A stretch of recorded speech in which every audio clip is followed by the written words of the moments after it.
this is the Provoked Prawn, and this is the Drop EPOS H3X. This is a collaboration between Drop and EPOS that basically turns the original EPOS H3 into a slightly different version with some audio enhancements that I'll get into in a little while, but takes a closed back headset and crafts it into a wonderful bit of kit. It already is pretty decent anyway. The H3 lineup has been pretty nice from what I've seen in the past, and as you can see, it's a very flexible headset with a flip to mute microphone, a very bendable, twistable and durable feeling headband that's nicely extendable, and I'll show you some of the size of that later on, because as you can see it stretches out really nicely, extends really far, and it also twists and tilts. The ear cups move in and out and tilt around, so it's really easy to adjust into a good position. It's got a good clamping force to it, and it also has superb comfort, which I'll show you in a minute.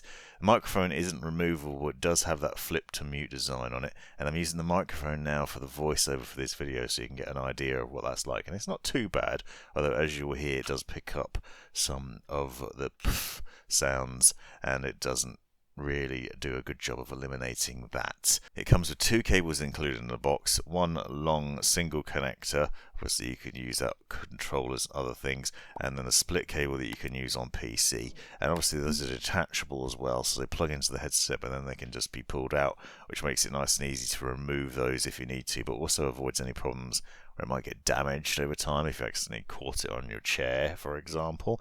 You'll also notice a number of other highlights, nice squashy headband that you'll see in the top there. But the other thing I was struck by is this has a closed back design to it, but it also uses a mixed design in terms of the ear cup cushioning. So you'll notice from a close-up look that it has sort of leatherette, faux leather outer, but also a soft, sort of velvety soft inside which touches your head, and then you obviously have removable ear cushions too.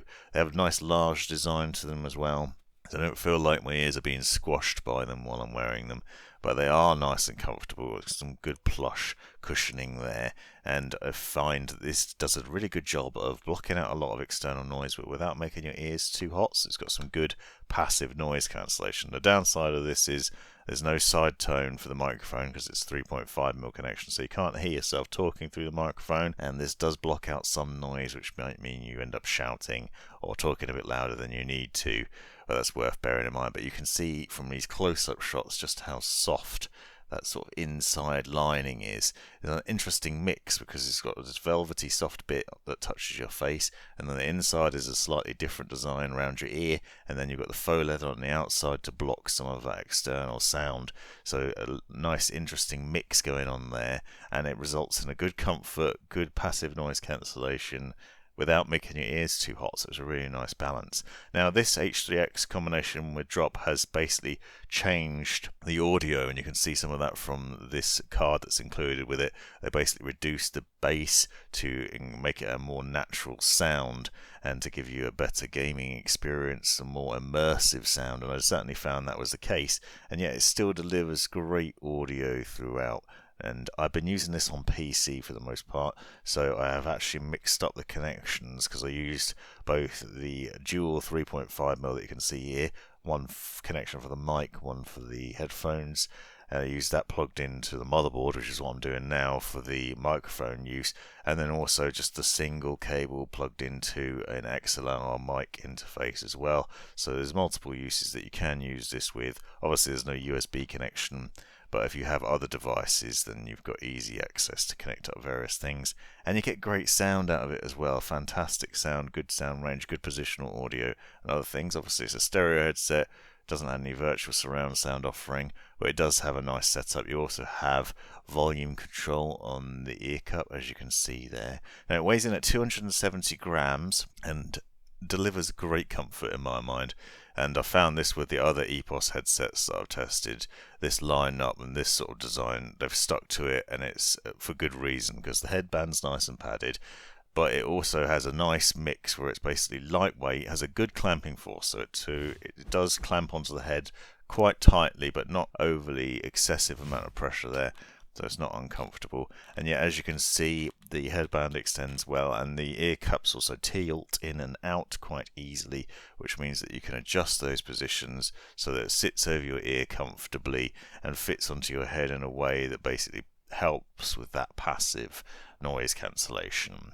So these are great headphones essentially, and for a reasonable price as well. I think like $80 isn't terribly expensive. Obviously that's a subjective thing, but in my opinion these are worth the money, and they end up looking pretty understated as well, so it's not overly garish in terms of the gamer design.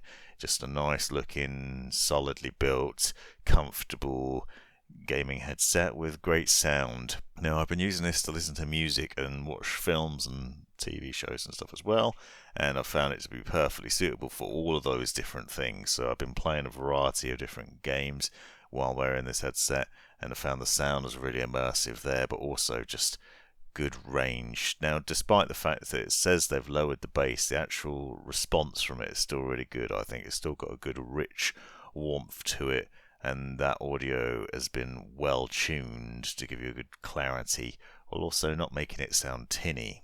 However, I do think the microphone lets it down a little bit. You can hear, if you compare this with the usual mic sounds on my videos, not quite as good. It does pick up a bit of winds from your mouth, and it also just sounds a little bit tinny, and then you have to do some tweaking to boost it in Windows.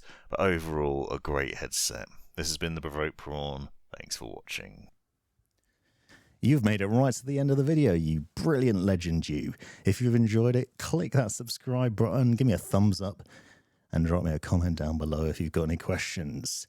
If you really enjoyed it, consider joining the channel and see the benefits of doing so. Check out these other videos, you might well find them interesting or useful, and most importantly, have a great life.